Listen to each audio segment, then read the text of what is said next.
Commander Thexvar stood on the bridge of the Sovereign's Wrath, watching the small blue planet grow larger on the viewscreen. The massive Galactic Council warship, stretching 15 kilometers from bow to stern, carried the combined military might of 17 civilized species. Its mission was simple: deliver an ultimatum to the primitive inhabitants of Sol 3, demanding their immediate surrender and integration into the Council's territory. Preliminary scans complete, Commander, reported Lieutenant Kesnari, her forearms dancing across the control interface. The humans possess rudimentary nuclear technology and chemical propulsion systems. Their most advanced vessels barely qualify as interplanetary craft. Thexvar's mandibles clicked in amusement.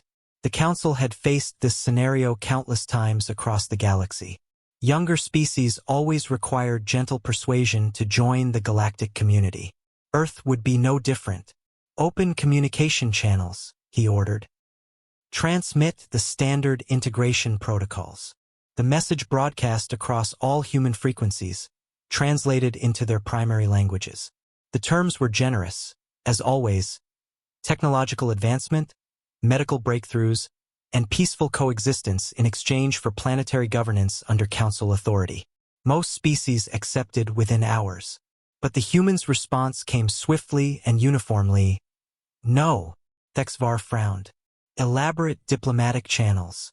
Perhaps they misunderstood our offer. 3 days passed. The humans not only refused again but had begun evacuating their orbital stations and lunar colonies.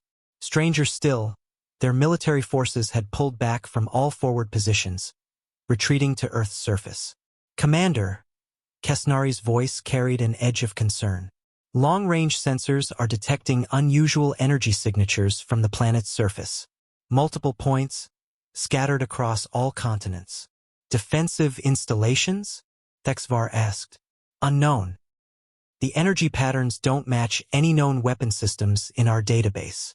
On the 4th day, humanity delivered their final message: leave our system immediately, or face the consequences. Thexvar had heard enough. No primitive species threatened the Galactic Council. He ordered the Sovereign's Wrath to establish a synchronous orbit above Earth's largest population center and began charging the plasma bombardment array. One demonstration would surely bring the humans to their senses.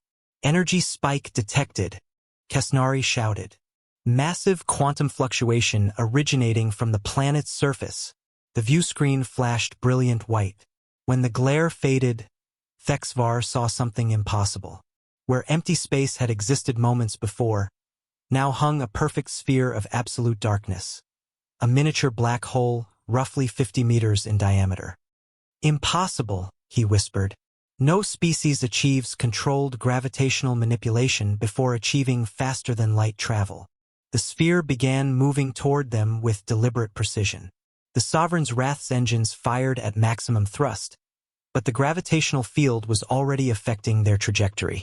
Emergency sirens wailed as the ship's superstructure groaned under impossible tidal forces. Multiple energy spikes. Kesnari screamed over the chaos. They're creating more. 3 additional black holes materialized in perfect formation around the warship. The Sovereign's Wrath, pride of the Galactic Council fleet, began stretching like molten metal as competing gravitational fields tore it apart. Thexvar's last transmission reached the Council archives before the communication array disintegrated. Humans possess weaponized singularity technology. They are not primitive. Repeat. They are not. The message cut to static. On Earth's surface, Dr.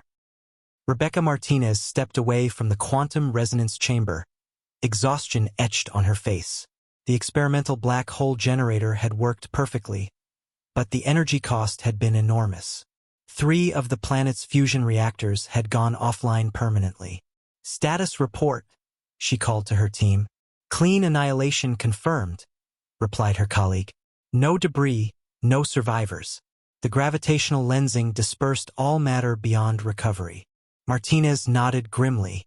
Humanity had spent decades preparing for this moment, ever since deep space telescopes had detected the Council's expanding territory. While they presented themselves as benevolent, the pattern was always the same. Integration meant subjugation. She activated the Planetary Defense Network's communication system. This is Earth Central Command to all Council territories. We are aware of your expansion protocols. Any further incursions into Sol system will be met with similar force. We choose isolation over integration. Across the galaxy, 17 species received humanity's message simultaneously. For the first time in their recorded history, the Galactic Council faced a species that had refused their offer and possessed the power to enforce that refusal. The age of human isolation had begun.